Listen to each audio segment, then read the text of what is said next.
ชิญเที่ยวงานบางแสดงเครื่องเฮือนลาวครั้งที่ 4 พบกับสินค้าและผลิตภัณฑ์เฟอร์นิเจอร์ที่เฮ็ดด้วยไม้เครื่องหัตถกรรมเครื่องแกะสลักและผลิตภัณฑ์เครื่องตกแต่งภายในเฮือนของบรรดาโรงงานเฟอร์นิเจอร์หลายกว่า200บูธจากนครหลวงและต่างแขวงจำนวนหนึ่ง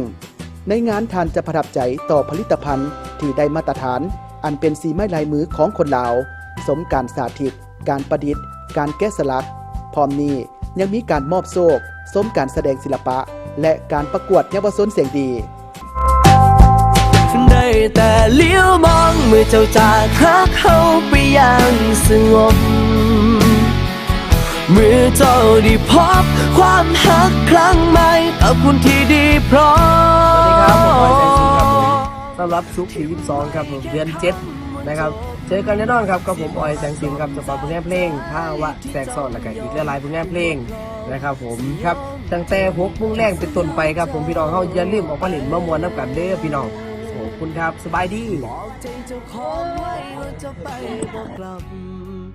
ฟังเสียงฟ้าห้องดังกองสนั่นเวหา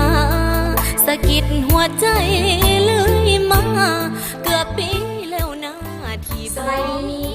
ในวันศุกร์ที่12 กรกฎาคม 2019 เริ่มแต่เวลา 18 โมงอย่าลืมมาเป็นกำลังใจให้มุกดาวันสันติพรในมินิคอนเสิร์ตภายในงานวางแสดงสินค้าเครื่องเงินลาวครั้งที่